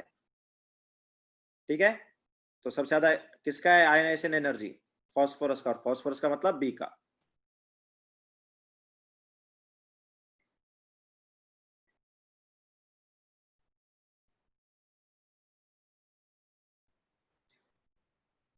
ठीक है, तो फर्स्ट ही तो पूछा है वंश यार. ये जो आयनाइजेशन एनर्जी पूछा है फर्स्ट आयनाइजेशन एनर्जी पूछा है, सेकंड वाला थोड़ी पूछा है.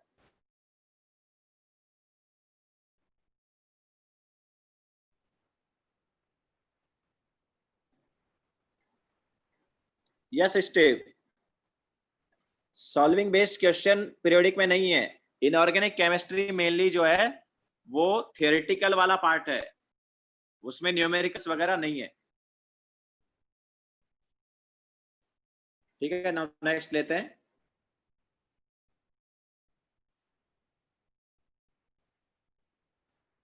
Tenth question.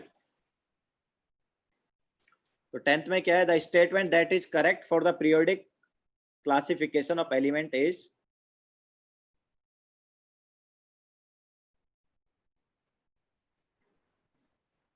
तो हमें क्या दिया है भाई? the properties of elements are periodic function of their atomic number. ये तो करेक्ट है. अच्छा, इनकरेक्ट पूछा है. Okay, so A obviously correct हो गया. The properties of elements are periodic function of atomic number, तो ये करेक्ट है. Non metallic elements are lesser in number than metallic element. Obviously non metallic element तो बहुत कम है ना. ठीक है, राइट साइड के एलिमेंट जो है वही नॉन मेटेलिक है और वो भी बहुत कम है, तो ये भी करेक्ट है. The first ionization energy of element along a period do not vary in a regular manner with increase in atomic number. तो ये करेक्ट है कि इनकरेक्ट है? सी वाला ऑप्शन करेक्ट है कि इनकरेक्ट है? रेगुलर मैनर में हमारे पास इंक्रीज होता है क्या? देखो, रेगुलर मैनर में नहीं होता क्योंकि बीच में क्या आ जाते हैं? डी ब्लॉक वाले एलिमेंट भी आ जाते हैं ना. आते कि नहीं आते? ठीक है, तो रेगुलर मैनर में इंक्रीज नहीं होता है, बराबर है. अगर जस्ट एस एंड पी की बात करें तो वहां पर हो सकता था, लेकिन उसमें भी क्या एक्सेप्शन आ जाते हैं ना. एक्सेप्शन आते ही नहीं आते, लेफ्ट टू राइट जाते हैं. तो हमारे पास मतलब बोरोन एंड बेरिलियम वाले ग्रुप में आ गया एक्सेप्शन, फिर उसके बाद नाइट्रोजन और ऑक्सीजन वाले ग्रुप में आ गया, है ना. तो एकदम रेगुलर ट्रेंड तो फॉलो हो ही नहीं रहा है. ठीक है, और डी ब्लॉक एलिमेंट में भी हमें पता है बीच में डी ब्लॉक एलिमेंट आ गए तो वहां पर ऑलमोस्ट सेम रहता है, या मैं बोलूंगा थोड़ा थोड़ा बढ़ता है. ठीक है, तो जो ट्रेंड है एकदम फॉलो नहीं हो रहा है. इसके अलावा डी में क्या है? For transition element the D subshell are filled with electron monotonically with increase in atomic number. तो मोनोटोनिकली का मीनिंग क्या है? ये इंग्लिश वाला टर्म हो गया एक्चुअली, मतलब ग्रामेटिकल हो गया ये. तो मतलब क्या है? ये बोलना चाहता है कि एकदम मतलब रेगुलर ट्रेंड. ओके, डी वाला ऑप्शन एक तरह से क्या बोलना चाह रहा है कि ट्रांजिशन एलिमेंट में हम डी सबसेल में इलेक्ट्रॉन जो है वो 1 by 1 फिल करेंगे, एक तरह से ये बोलना चाह रहा है विद एटॉमिक नंबर. क्या ऐसा करते हैं क्या? ट्रांजिशन एलिमेंट में डी सबसेल में हम 1 by 1 इलेक्ट्रॉन फिल करते चलते हैं क्या? नहीं ना. याद है कॉपर और क्रोमियम में क्या आ जाता है? एक्सेप्शन आ जाता है. आता ही नहीं आता? कॉपर और क्रोमियम को अगर हम छोड़ दें तो फिर हम बराबर इसको करेक्ट बोलते. ओके, जैसे कॉपर और क्रोमियम में एक्सेप्शन नहीं आता, अगर वो नॉर्मल होता तो डी ऑप्शन भी करेक्ट हो जाता, बट कॉपर और क्रोमियम की वजह से ये डी ऑप्शन क्या हो गया है? रॉन्ग हो गया. ओके, सो करेक्ट यहाँ पर क्या है? उन्होंने वही पूछा है कि कौन सा करेक्ट नहीं है. ओके, सो डी वाला जो है वो करेक्ट नहीं है.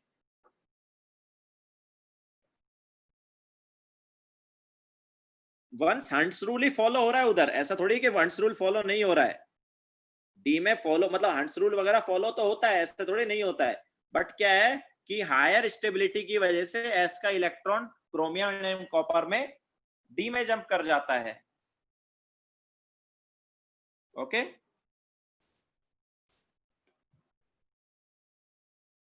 स्टीव देखो क्या है, वो ये बोलना चाह रहा है डी ऑप्शन, मतलब डी ऑप्शन करेक्ट कब होता, अगर हम बोलते कि यार देखो जैसे क्या है कि याद है 4s2 3d1, फिर 4s2 3d2 आता अगले वाले में, फिर 4s2 3d3 आता कॉन्फ़िगरेशन, फिर 4s2 3d4 आता, फिर 4s2 3d5 आता। समझ आया? ऐसे अगर कॉन्फ़िगरेशन आता रहता, मतलब डी में एक एक इलेक्ट्रॉन फिल करते चलते, तो ये वही बोलना चाह रहा है डी ऑप्शन की ऐसा ही, मतलब मोनो, मतलब जैसे जैसे हम एटॉमिक नंबर बढ़ाते जाएंगे डी सब सेल में इलेक्ट्रॉन बाय ट्रेंड मतलब ऐड होता जाएगा, ऐसा बोलना चाह रहा है मतलब वो। बट ऐसा तो नहीं है ना, ये वाला थोड़ी होता है अपने पास 4s2 3d5 3d4 नहीं होता ना, क्या होता था 4s1 3d5 हो जाता था ना, तो ये एक्सेप्शन आ जाता है यहाँ पर, है ना, इसकी वजह से ये डी वाला ऑप्शन रॉन्ग हो गया। अगर ये एक्सेप्शन नहीं आता तो डी वाला ऑप्शन करेक्ट हो जाता। समझ आया?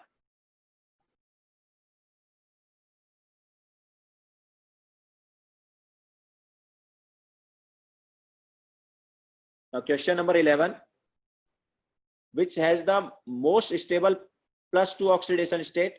तो हमें पता है कि यार Pb+2 जो है वो मोर स्टेबल होता है Pb+4 से, ठीक है, तो कौन सा आ गया,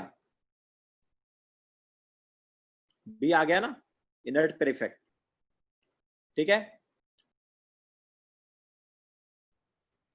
नाउ 12th में which of the following has the maximum number of unpaired electron, तो ये तो इलेक्ट्रॉनिक कॉन्फ़िगरेशन से देख सकते हो।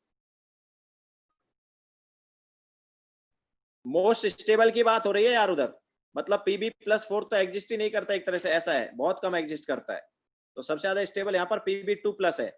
बाकी के लिए क्या दोनों एग्जिस्ट करते हैं, Sn में Sn2 पॉजिटिव भी होता है, Sn4 पॉजिटिव भी होता है, ठीक है। इसी टाइप से जो Fe है उसमें भी दोनों एग्जिस्ट करते हैं, 2+ भी एग्जिस्ट करता है और 3+ भी करता है, ओके। और Ag में तो +2 करता ही नहीं, Ag में तो +1 ही करता है,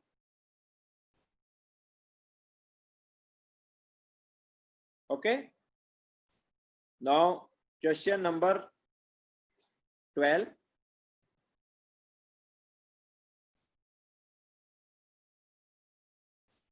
तो क्वेश्चन नंबर 12 में क्या है, which of the following has the maximum number of unpaired electron.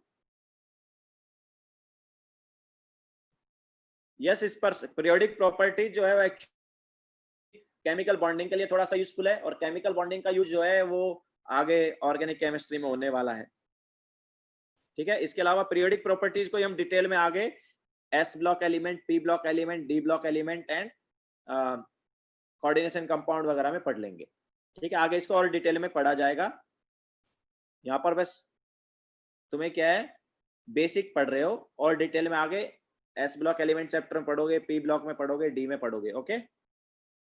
हाँ, सो 12th क्या है, which of the following has the maximum number of unpaired electron. तो Mg2 पॉजिटिव जो है उसके पास कितने अनपेड इलेक्ट्रॉन है यार, Mg2 पॉजिटिव का कॉन्फ़िगरेशन जो है वो है 1s2 2s2 2p6, तो यहाँ पर नंबर ऑफ अनपेड इलेक्ट्रॉन कितने हैं, 0, ठीक है।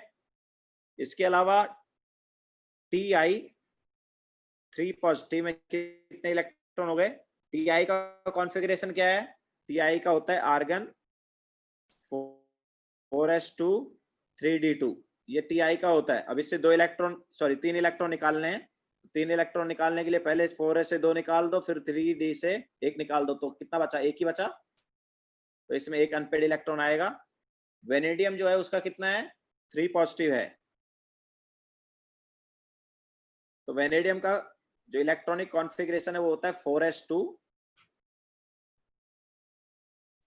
एंड 3d3 होता है, तो इससे 3 इलेक्ट्रॉन निकालोगे तो पहले 2 इलेक्ट्रॉन इधर से जाएंगे तो इधर 0 बचेगा, ठीक है, 2 गए, एक और निकालना है, तो इधर कितना हो जाएगा 3d2, तो नंबर ऑफ अनपेड इलेक्ट्रॉन कितने हो गए, 2, ओके। इसके अलावा Fe2 पॉजिटिव की अगर हम बात करेंगे तो Fe का क्या है, आर्गन 4s2 3d6, तो इसे 2 इलेक्ट्रॉन अगर तुम निकालोगे तो हो जाएगा 4s0 3d6 और अनपेड इलेक्ट्रॉन आ जाते हैं 4। तो कौन सा करेक्ट होगा? Maximum number of unpaired electron किस में है? Fe2 पॉजिटिव में है।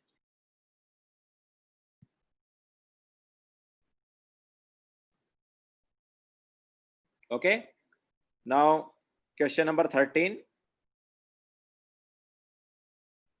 The incorrect statement among the following is the first ionization potential of Al is less than the first ionization potential of Mg। तो Al और Mg में जब compare करते हैं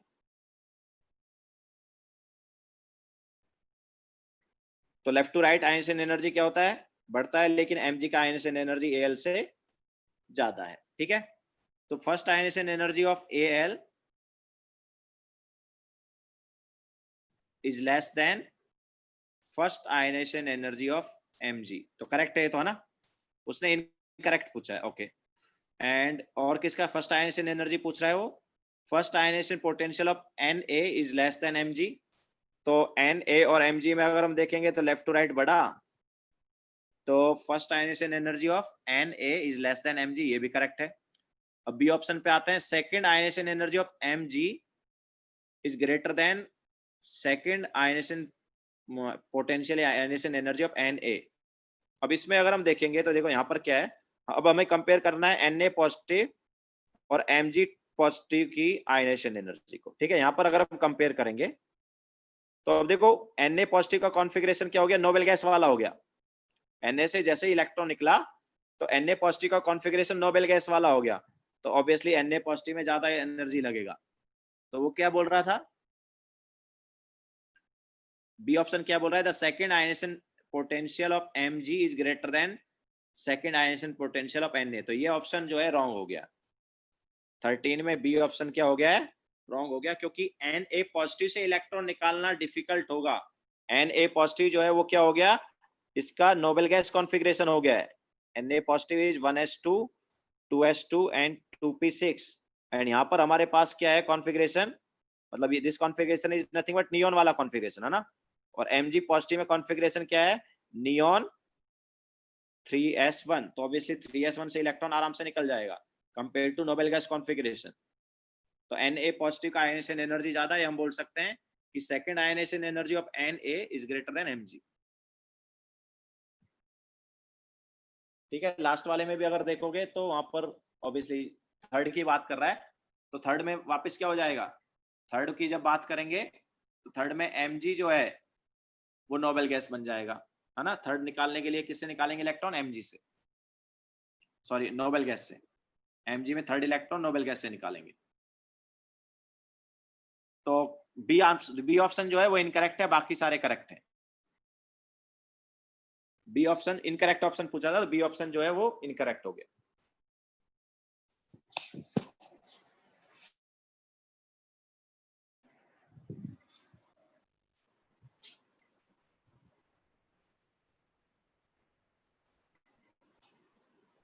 फर्स्ट आयनाइजेशन एनर्जी है तो डायरेक्टली ट्रेंड से जा सकते हैं, बट एक्सेप्शन होते हैं ना, उसमें भी एक्सेप्शन भी देखना पड़ेगा तुम्हें।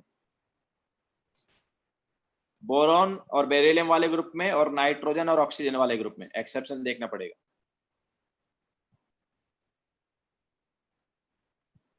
हाँ, इलेक्ट्रॉनिक कॉन्फ़िगरेशन की जरूरत नहीं पड़ेगी, बस एक्सेप्शन देख लो और जनरल ट्रेंड देख लो फर्स्ट आयनाइजेशन एनर्जी के लिए।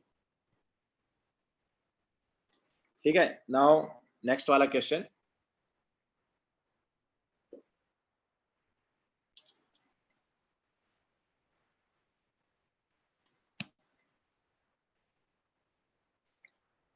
तो नेक्स्ट क्या है? Question number 14, the correct order of radius पूछा है।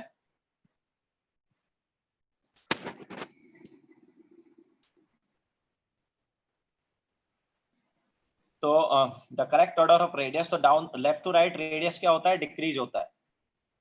Okay, so left to right radius decrease होगा तो क्या है? बेरिलियम, बोरॉन और नाइट्रोजन। तो लेफ्ट टू राइट डिक्रीज हुआ तो बेरिलियम से छोटा साइज बोरॉन का, बोरॉन से छोटा साइज नाइट्रोजन का, तो ऑब्वियसली ये इनकरेक्ट हो गया। F negative, O2 negative, N3 negative. तो हमें पता है कि आइसो इलेक्ट्रॉनिक में जैसे जैसे नंबर ऑफ प्रोटॉन बढ़ते हैं साइज क्या होता है? कम होता जाता है, तो ये करेक्ट ऑर्डर है। ऑब्वियसली बी ऑप्शन इसमें करेक्ट हो जाएगा। ठीक है, बी ऑप्शन करेक्ट है। चलो बाकी भी देख लेते हैं। L down the group radius क्या होता है, बढ़ता जाता है, तो एल आई से बड़ा एन ए से बड़ा के, तो ये भी करेक्ट है। एंड अगर हम बात करेंगे एफ की, तो देखो जैसे जैसे हम इलेक्ट्रॉन निकालते जाएंगे सेम एलिमेंट में, वैसे वैसे इलेक्ट्रॉन्स कम होते गए, बट प्रोटॉन का नंबर तो उतना ही रहा ना, तो अट्रैक्शन जो है वो क्या होता जाएगा, बढ़ता जाएगा। अट्रैक्शन बढ़ेगा तो साइज क्या होगा, डिक्रीज होगा। तो यहाँ पर ऑर्डर जो है ये रहेगा। ठीक है, तो करेक्ट ऑप्शन इसमें क्या था, बी था, बी ऑप्शन करेक्ट था। एक्चुअली ये सारे क्वेश्चन जो हम कर रहे हैं फाउंडेशन बिल्डर ऑब्जेक्टिव में भी दिए हुए हैं। ये विंडोज टू जेई एडवांस वाले जो क्वेश्चंस हैं ये सब फाउंडेशन बिल्डर ऑब्जेक्टिव में है already.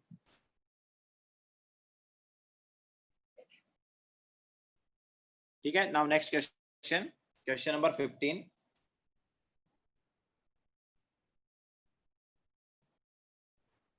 The set representing the correct order of first ionization energy, तो down the group ionization energy क्या होता है, कम होता जाता है। ओके, सो एल आई से कम होगा Na का और Na से कम होगा K का, तो ये तो रॉन्ग हो गया। BeMgCa में अगर हम देखेंगे तो वो भी सेम ग्रुप हो गया ना, तो वहां पर भी down the group ionization energy क्या होगा, कम होगा, तो BeMgCa में ये हो जाएगा। बोरॉन कार्बन नाइट्रोजन की बात करेंगे तो left to right ionization energy क्या होगा, बढ़ेगा, तो वहां पर ऑर्डर ये होना चाहिए। एंड GSI कार्बन में क्या है, डाउन द ग्रुप गए तो आयनाइजेशन एनर्जी क्या हुआ, कम हुआ, तो वहां पर क्या होना चाहिए, कार्बन Si एंड G। तो करेक्ट ऑर्डर कौन सा है, करेक्ट ऑर्डर कौन सा है इसमें, BeMgCa, बी ना, yes B is correct.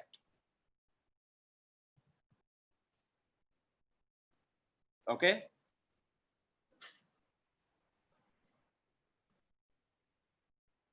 Now next वाला करते हैं।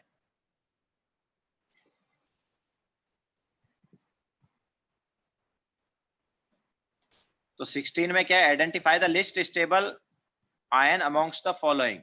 तो देखो क्या है, बी नेगेटिव जो है, बी नेगेटिव का कॉन्फ़िगरेशन क्या है, देखो बेरिलियम का कॉन्फ़िगरेशन क्या था, इसका था 2s2, एंड बी नेगेटिव मतलब इलेक्ट्रॉन लेके क्या बन गया, 2s2 2p1 बन गया। तो क्या है, ये लेस स्टेबल है, ये आराम से इलेक्ट्रॉन मतलब इजीली वापस क्या करेगा, इलेक्ट्रॉन लूज करेगा और क्या बना लेगा, बी बना लेगा। ठीक है, हम ऐसा बोल सकते हैं कि बी से जब बी नेगेटिव बना होगा, बी से जब बी नेगेटिव बना होगा, तो बी का जो इलेक्ट्रॉन एफिनिटी है, याद है क्या है, बी का इलेक्ट्रॉन एफिनिटी पॉजिटिव होता है, याद आया। ठीक है, ओके, सो जब पॉजिटिव इलेक्ट्रॉन एफिनिटी किसी का होता है तो उसका नेगेटिव आयन जो है लेस स्टेबल हो जाता है। Okay, negative ion of element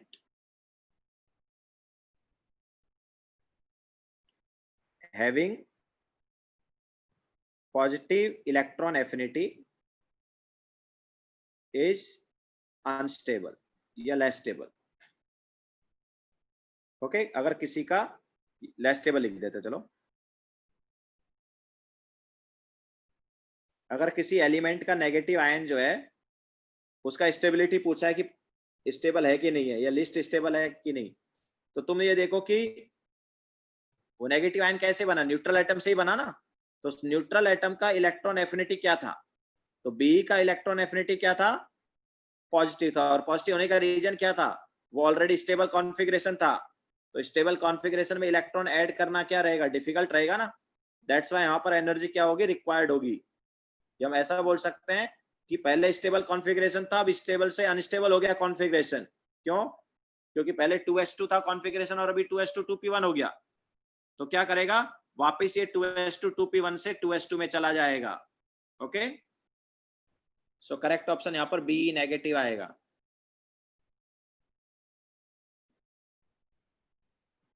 now last वाला,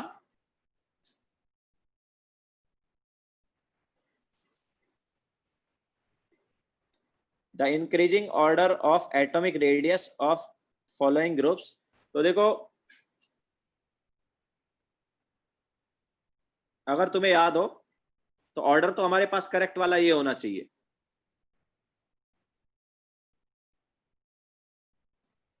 करेक्ट ऑर्डर ये होना चाहिए था, बट एक्सेप्शन आया था, याद है? कहां पर आया था एक्सेप्शन? एएल और जीए के केस में। तो हमारे पास करेक्ट ऑर्डर ये हो जाता है, मतलब GA is greater than AL is greater than IN is greater than TL. तो कौन सा होगा करेक्ट इसमें? सबसे ज्यादा साइज होगा जीए का। कौन सा वाला करेक्ट है? एक्चुअली करेक्ट ऑप्शन ही नहीं है इधर तो। ओ सॉरी सॉरी, उल्टा लिख दिया। सॉरी फिर से एक बार करते हैं। उल्टा लिख दिया, मैंने साइज की बात कर रहे हैं ना। एक मिनट को, तो साइज डाउन द ग्रुप बढ़ेगा, तो एएल से बड़ा साइज होना चाहिए था जीए का, जीए से बड़ा साइज होना चाहिए था आईएन का, आईएन से बड़ा साइज टीएल का, ऐसा होना चाहिए था। ठीक है, बट एक्सेप्शन कहां पर आ गया था? एएल एंड जीए में। तो एएल और जीए में एक्सेप्शन आया था, तो कौन बड़ा हो जाता है? एएल, और एएल से जब जीए जाता है तो साइज कम हो जाती है। तो एग्जैक्ट अपने पास जो है ऑर्डर ये रहेगा, जीए से बड़ा हो गया एएल, एएल से बड़ा हो गया आईएन, आईएन से बड़ा हो गया टीएल। ठीक है, तो करेक्ट ऑर्डर क्या हुआ? GA AL IN TL. Okay, so B option जो है वो इसमें करेक्ट हो गया।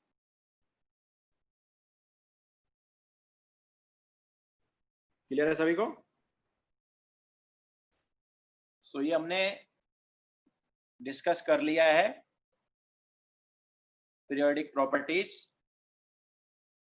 का विंडोज टू जेई एडवांस। बाकी पार्ट ऑलरेडी डिस्कस हो चुका है पहले ही। What is exception in AL and GA? AL and GA में रेडियस का एक्सेप्शन आया ना। डाउन द ग्रुप रेडियस क्या होती है? बढ़ती है। लेकिन अगर याद हो तो एएल में जब एएल से जीए गए तो रेडियस बढ़ी नहीं, रेडियस क्या हो गई? कम हो गई। Okay, lanthanum is D block element, और उसके बाद वाले जो नेक्स्ट 14 एलिमेंट है वो एफ ब्लॉक एलिमेंट है।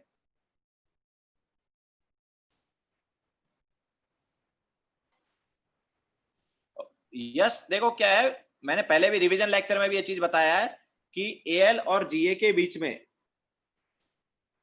जब एएल, देखो अगर हम एएल का कॉन्फ़िगरेशन लिखते हैं तो एएल का कॉन्फ़िगरेशन लिखते टाइम तुम देखोगे कोई भी डी ऑर्बिटल फिल नहीं होता है, बट जीए का जब तुम कॉन्फ़िगरेशन लिखोगे तो उसमें डी ऑर्बिटल आ चुका होता है। तो एएल और जीए के बीच में डी ऑर्बिटल फिल हो गए हैं। ठीक है, और डी ऑर्बिटल का जो स्क्रीनिंग इफेक्ट है वो कम होता है, तो जेड इफेक्टिव बढ़ गया, और जेड इफेक्टिव बढ़ने की वजह से साइज कम हो गया है। ठीक है, तो एएल से जीए का साइज कम हो जाता है because of poor screening effect of D orbital.